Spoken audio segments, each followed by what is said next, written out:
gerast nú skammt stórhögg á milli því við erum hérna með nýja skáldsögu eftir Hallgrím og þetta nú svona kannski tveir af okkar sko óútreiknanlegri höfundum, frumlegustu og frjóustu höfundum.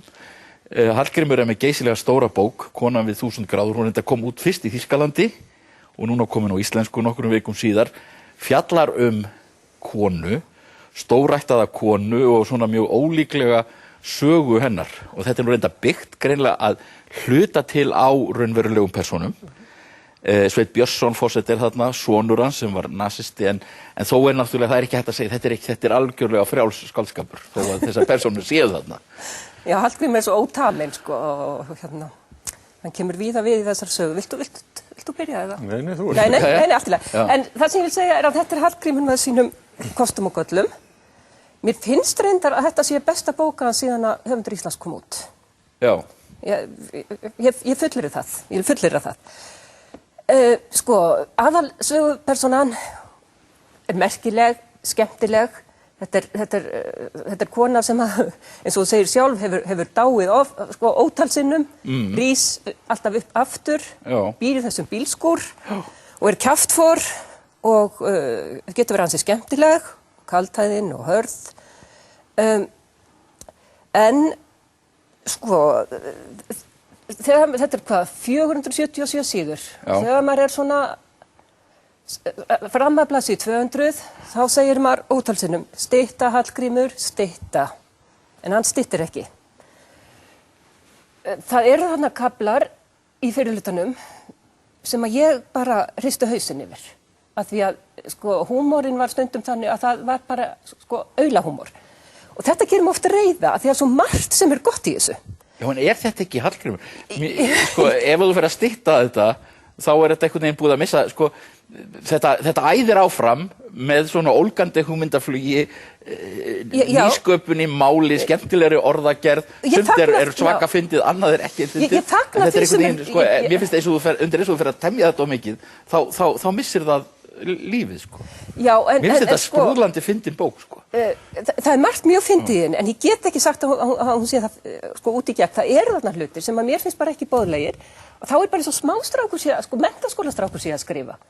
Og þetta sé sko bara vegna þess að ég ber umhyggju fyrir höfundunum og mér finnst að hann er að nýta sína hæfileika en það eru þarna hlutir sem ég finnst illa gerðir en ég vil sko leggja áherslu á það að seinni hlutin finnst mér ofboðslega góður og fínn og flottur og þess vegna er ég enn pirraðri út af því sem að mér fannst ekki vel gert í fyrri hlutana. Já, Páll.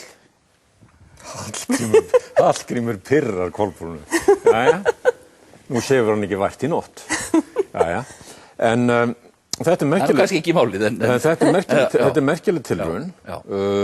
Hún tekst margt mjög vel. Já. Og hann er náttúrulega fantagóður höfundur.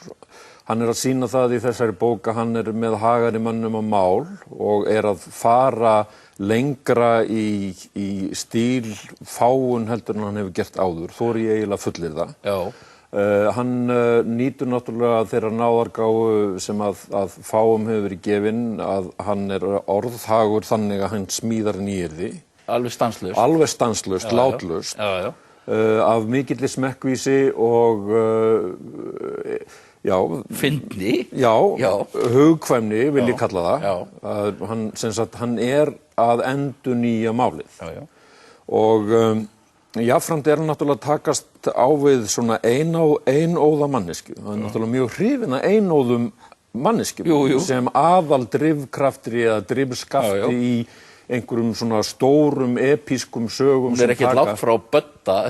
Til dæmis. Ég meina, þetta er hvort ekki fólk sem að situr bara við tölvuna og er að bulla daginn út og daginn inn. Algjörlega einangrað frá samfélaginu sem hann lifir í.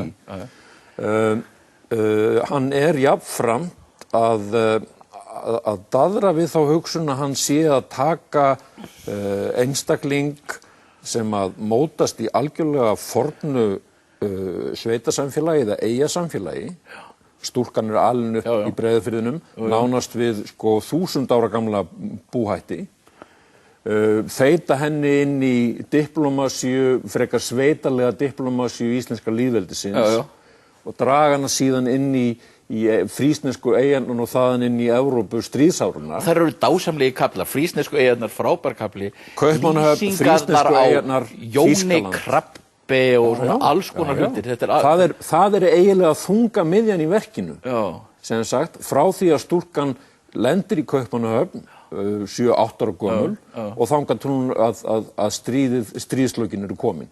Það er flottasti og glæsilegasti kaplinn í þessari bók og hann er nístandi vel gerður. Þannig að þess að þar loksins finnum maður fyrir því að alvara höfundarins hún sé 100%.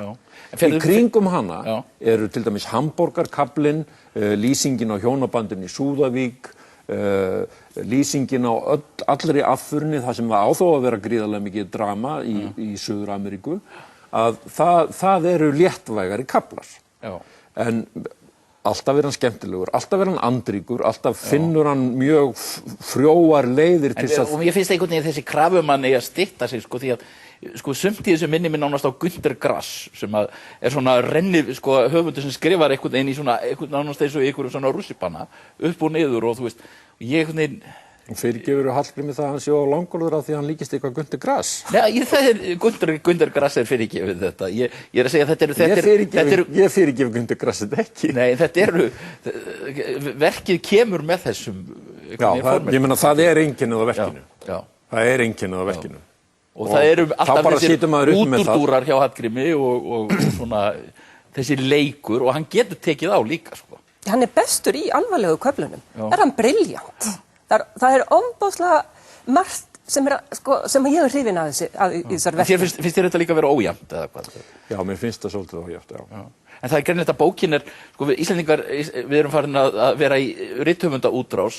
Við vorum með Steinunni hérna síðast og hún tala hana, hún er svo augljóslega skrifuð fyrir Þýskalandsmarkað. Þessi bók er dálítið... Já, en annað er baugur og spaug, sko. Já, hún er dálítið stíluð inn á Algjörlega. Þessi bók held ég að sé skrifuð, hún er skrifuð í tímapressu fyrir Frankfurt.